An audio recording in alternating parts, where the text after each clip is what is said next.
अस्सलामुअलैकुम नाजरीन, आप देख रहे हैं HY न्यूज़। साबिक वजीर श्रीनिवास गौड़ ने कहा कि सोरावरम प्रताप रेड्डी सिर्फ एक बरादरी तक महदूद नहीं है। सोरावरम प्रताप रेड्डी के यौम पैदाइश के मौके पर सोरावरम प्रताप रेड्डी के अरकान ख़ानदान सोरावरम कपिल और निवेदिता के साथ दीगर अरकान ख़ानदान ने पद्मावती कॉलोनी में इनके मुजस्सिमे को खिराज अक़ीदत पेश किया। उन्होंने कहा कि जिस वक्त तेलंगाना में कोई शायर नहीं था, उस वक्त उन्होंने गोलकुंडा के 350 से ज़ायद शोरा पर मुश्तमिल एक एडिशन शाये किया और कायदीन को मुंह तोड़ जवाब दिया। उन्होंने कहा कि सोरावरम प्रताप रेड्डी ने तेलंगाना अदब को कौमी सतह पर पहचान दिलाई और लोगों को आगाह करने में कलीदी किरदार अदा किया। इस मौके पर रैतु समिति के डायरेक्टर मल्लू नरसिम्हा रेड्डी, मोड़ा के साबिक चेयरमैन गंजी वेंकन्ना, काउंसलर गणेश, अनंत रेड्डी, पटेल प्रवीण, राम लक्ष्मण, सीनियर कायदीन गिरिधर रेड्डी, राजेश्वर रेड्डी, श्रीनिवास रेड्डी, गोपाल यादव, नवाकांत, करुणाकर गौड़, बाला सतीश और दीगर मौजूद थे। मजीद खबरों को जानने के लिए अब जुड़े रहें HY न्यूज़ के साथ और चैनल को सब्सक्राइब करें, लाइक और शेयर करें। सोरावरम कपिल गाరికి, सोरावरम నివేదిత గారికి, వారి కుటుంబ సభ్యులకు, వారితో పాటు మా నాయకులందరికీ గోపాలన్న గారు, అల్లారెడ్డి గారు, రాజశేఖర్ గారు, కర్ణాకర్ గారు, మా కౌన్సిలర్స్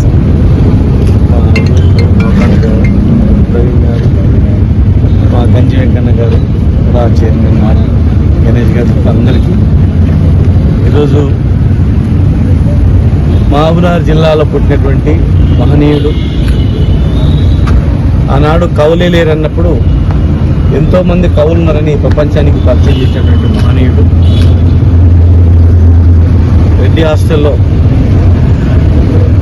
ఒక రెడ్డిలు కాదు అందరూ చదువుకోవాలని చెప్పి ఎంతోమందికి విద్యను అభ్యసించి వేలాది మంది, లక్షల మందిని తయారు చేసినటువంటి మహనీయుడు, ఎన్నో కుల సంఘాలను కూడా స్థాపించినటువంటి వ్యక్తి. ఆ రోజుల్లోనే ఒక వృత్తితోనే సరిపోదు, చదువుకోవాలని చెప్పి ఆ రోజు పేదవాళ్లకు అండగా నిలిచినటువంటి వ్యక్తి. అంటరానితనం ఉన్న రోజుల్లో ఇది అమానుష్యం, అంటరానితనమైనది, సమాజంలో అందరూ కలిసిమెలిసి జీవించాలని చెప్పి చెప్పినటువంటి మహనీయుడు. ఆనాడు నిజాం నవాబుకు భయపడకుండా మరి గోల్కొండ పత్రిక నడిపించి ఆ పత్రిక ద్వారా ప్రజలను చైతన్యవంతం చేసి మరి ఎన్నో మనుషులు ఎంతో మార్పులు ఇవ్వడానికి ప్రయత్నం చేసినటువంటి మహనీయుడు మన జిల్లాలో, మా జిల్లాలో, మా మహబూబ్నగర్ జిల్లాలో పుట్టడం మాకు చాలా అదృష్టం. వారిని ఆదర్శంగా తీసుకొని ప్రతి మనిషి కూడా నడుచుకోవాల్సిన అవసరం ఉంది సమాజంలో. మరి మా ప్రభుత్వం హయాంలో వారికి సోరావరం ప్రతాప్ రెడ్డి గారి పేరు మీద ఎన్నో కార్యక్రమాలు చేయడం జరిగింది. ఒక డాక్యుమెంట్ కూడా తీయడం జరిగింది. జయంతి ఉత్సవాలను అధికారికంగా జరుపుకోవడానికి వెసులుబాటు కల్పించడం జరిగింది.